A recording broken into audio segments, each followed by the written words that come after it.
Welcome back to From My Living Room to Yours. What a crazy time this is in our lives.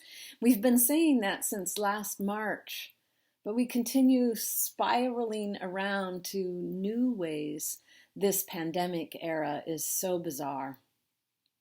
Lately, my friends and I have been talking about how shocking it is to find somebody in our own circle of acquaintances and colleagues who has decided to not get vaccinated.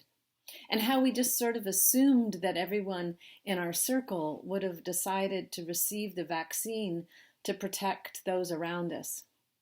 That they would agree with us that this is something we do for each other, not just for ourselves.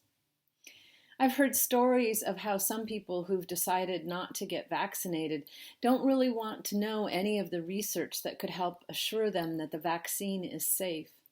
It seems that there are those who have made up their mind for other reasons and have no interest in knowing the science behind it.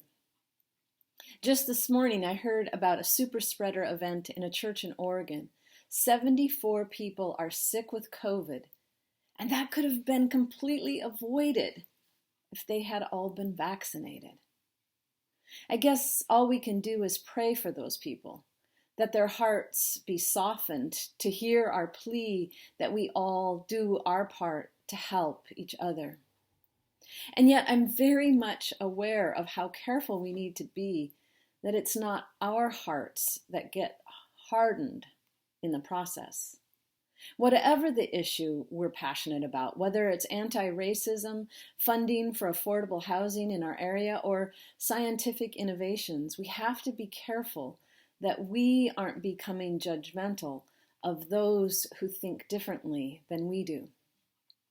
We still have every right to decide who we spend time with in these uncertain times. For instance, I understand that the risks are very low, but I don't want to put myself in the position of potentially getting COVID, even though the likelihood of my symptoms wouldn't amount to much since I've been fully vaccinated. But I don't want to risk the possibility of getting COVID and then passing it on to somebody else who hasn't had the opportunity to be vaccinated. So I'm going to be very careful to try and only spend time with people who are also vaccinated. And yet I want to be sure that I'm not judging those who haven't been vaccinated for their decisions. So today I pray for all of us that we have patience with each other, that we leave room in our understanding to be curious about another person's decision-making processes, and that we all remember we are God's beloved. No matter our political persuasion, no matter our opinions, no matter our decision to vaccinate or not, we are all God's beloved.